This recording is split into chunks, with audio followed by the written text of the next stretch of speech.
Chapter 19. I guess he could control it after all, Jessica sighed to herself. The night had been in many ways uncomfortable, both of them turning and rolling with restlessness. She had worn one of Philip's old football jerseys over a pair of white cotton panties, and she had fully expected the night to dissolve into a bout of full-blown passion. But he had kept his distance. After a couple of hours of tossing and turning, both finally nodded off to sleep. When she awoke, she had found herself cuddled up against him like two spoons in a drawer. She lay there and drank in the warmth of his body, the softness of his touch. She was afraid to move even the slightest little bit, lest her stirring wake him and break the spell. Finally, as the sun rose and filtered in through the dark curtain, she felt him move his arm and run his fingers through her long, thick hair. "Good morning," he said with a husky voice. "I hope you didn't catch a cold during the night." "No chance of that," she said, rolling back so that she could see him. He reached over and gave her a peck on the cheek. She felt her body becoming warm, hot, with acceptance. He reached down and kissed her forehead, then climbed out of bed. In the car, heading north, it almost seemed surreal. "David, do you find me attractive?" she asked in an offhanded tone that she didn't feel. "Are you serious?" "Yes, of course I am." "Do you find me attractive?" "Jessica, it was all I could do last night to not rip your clothing off of you and molest you like a demon," he said. Wanton desire echoed in his voice. "Not to be pushy or anything," she replied, "but why didn't you? You have to know that I would have accepted you." "Gladly, I know," he said, eyes staring at the road, which made getting up this morning even harder. He said, "Yeah, it was pretty hard this morning," Jessica said with a laugh. "Be nice," David huffed. "You know I wanted you. I wanted you more than I wanted anything else in this world. But instead you decided to act like a Boy Scout and go take a cold shower." She asked, "I don't get it. Is it something I said? Is it something I am doing that you don't like?" "No. It's not you at all," he said. "The thing is, I have fallen in love with you." Jessica. Her heart jumped when she heard the words. He was in love with her. Still, he had a funny way of showing it, she thought. "We would not have been having sex last night, we would have been making love," he said. "I care about you so much. I just couldn't do that under the circumstances." "What do you mean?" she asked. "I know you have reservations about me," he said, turning briefly to see her reaction. "I know how hard it is for you to accept the relationship that I had with your sister. That's perfectly understandable, I would be the same way myself. Still, I know that you have not come to grips with all of that yet." Jessica nodded. "I know that you have feelings for me, Jess. I am not blind," he continued. "I could feel the heat coming off of your body. Oh boy, could I ever. But if we make love, I want it to be perfect. I want you to be totally into it, mind, heart and soul. I don't want there to be any doubts, reservations, or regrets. Last night or this morning, who am I kidding? Both last night and this morning would have been exceptional and enjoyable, and we both would have walked away from it feeling less than whole. It's too special for that," he said. "I want to make love with you, but I want all of you when I do.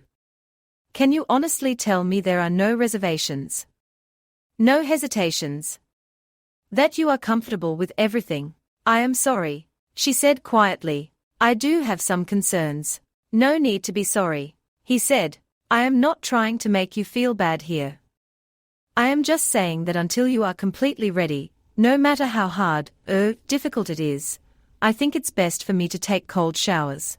She had to concede that he was making perfect sense, but that didn't make her aching body feel any better. The house was starting to take shape quickly.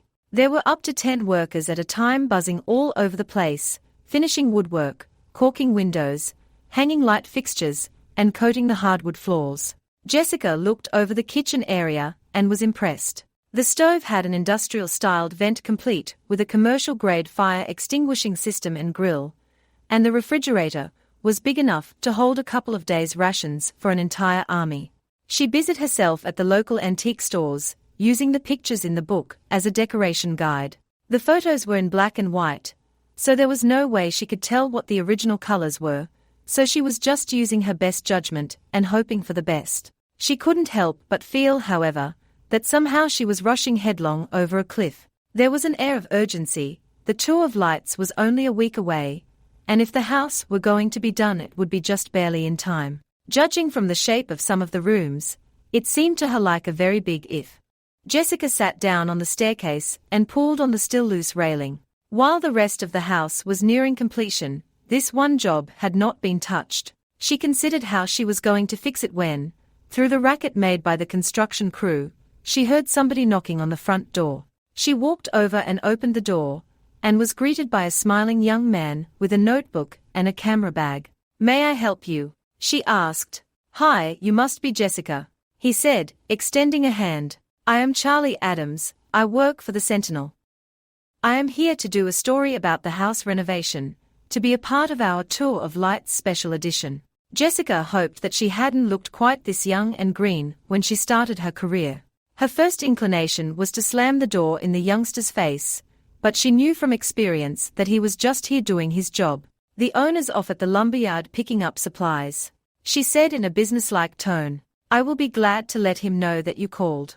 "Actually," he said, "I have some time. If he won't be long I can wait. Do you mind if I take a few pictures?"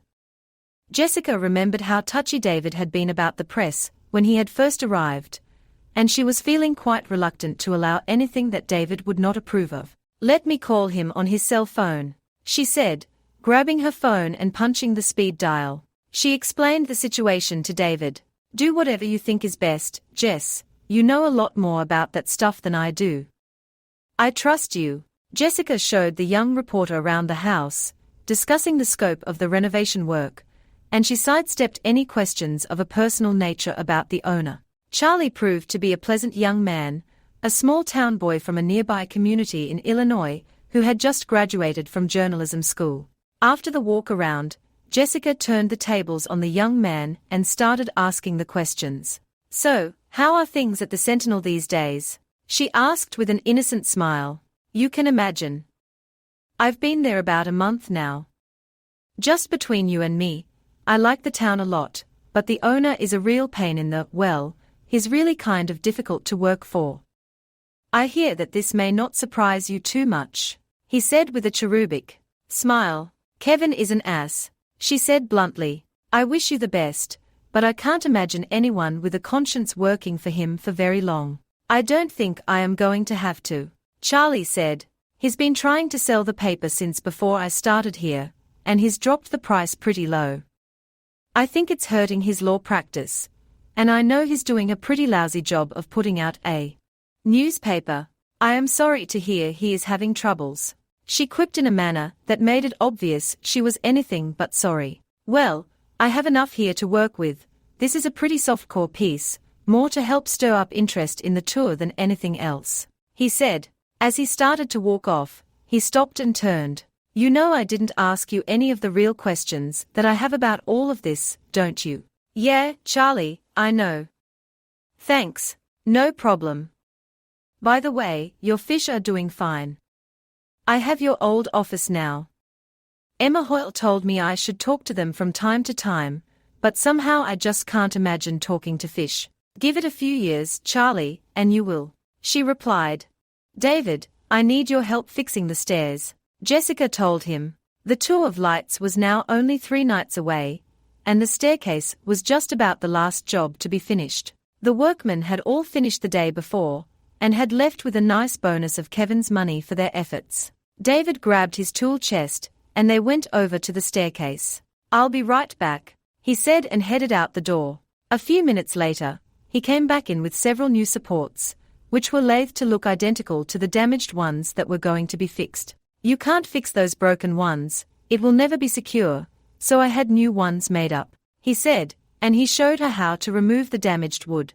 As they worked, they talked about the jobs that were completed today, and about the big event coming up during the weekend. Jessica glued the new supports in, and they improvised a clamping system to hold it steady until the glue could dry. David picked up the tools and moved them off the stairs, and the two of them went to the kitchen and collapsed on 2 of the old dining room chairs that had yet to be removed. "Now what?" she said. "I think we have done enough for today, don't you?" he asked. "No? I mean. Now what? The tour of lights is going to be Saturday, and the house will be done. What do we do on Sunday? She wondered. I am supposed to go home Sunday. He said. Home to St. Louis? She asked. You really are going to just walk away and leave all of this? All this time and effort and money, you are just going to walk away and leave it sitting here? David thought for a long time. That's what my plan was when I started all of this.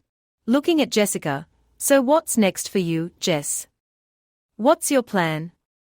What do you do next week? I guess I am going to have to look for a job. I have no idea where or doing what. I guess I am just going to have to take the first thing that comes along, and then look for better down the road. She shrugged. You could go to college, you know. Do you have any money left from the insurance for your parents and Susan? There are some, yeah, Jessica said. We used most of it, but there is some left. I suppose I could do that. I really wanted to go to college. I think it's important to have an education. David nodded, and they sat in silence. David, Jessica finally asked, what about us? I can't answer that, Jess. I just don't know. I told you I love you, and I do. But unless you can look me in the eye and tell me that you love me, without reservations, I just don't know if there is anywhere further we can go with this.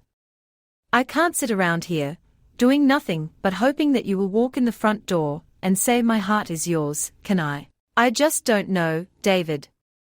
Everything is so strange. You know how much I care for you, it's just what? He asked, frustration creeping into his voice. What have I done that's so terrible?